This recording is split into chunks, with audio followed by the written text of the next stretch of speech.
ஜய ஜய சங்கர ஹர ஹர சங்கர. தெய்வத்தின் குரல் 6ஆம் பகுதி. விக்னம் செய்வதும் உயர் நோக்கத்திலேயே.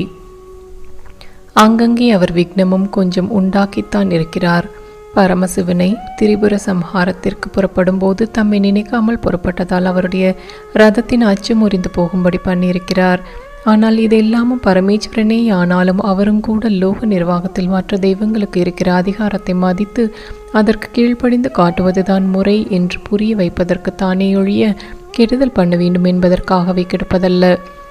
சட்டத்திற்கு ஒபி பண்ணனும். தனி ஆசாமியை விட அவன் சாமியாகவே இருந்தால் கூட சட்டம்தான் பெரிது என்று புரிய செய்வதற்கும் அடங்கி போகும் அடக்க குணம் எவருக்கும் இருக்க வேண்டும் என்று பாடம் கற்பிப்பதற்காகவும் தான் அவர் எப்போதாகிலும் விக்னம் உண்டாக்குவது.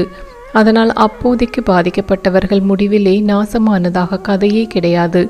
ஏனென்றால் விக்னத்தை உண்டாக்கிய விக்னேஸ்வரரே தத்வாரா, அதன் வழியாக அதனால் பாதிக்கப்பட்டவருக்கு நாம் பராசக்தியின் ஆட்சியில் விக்ன நிவாரணத்துக்காக நியமிக்கப்பட்டுள்ள அதிகார புருஷரை மறந்து நாமே சாதித்து விட முடியும் என்ற காரியத்தில் இறங்கியதால் தான் இப்படி உபத்திரவம் உண்டாகி இருக்கிறது என்ற நல்லறிவியும் ஊட்டி அவர் அடக்கத்தோடு பிரார்த்தனை பண்ணும்படி செய்து விடுவார்.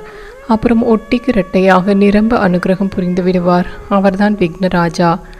ஜெய ஜெய சங்கர ஹர ஹர சங்கர.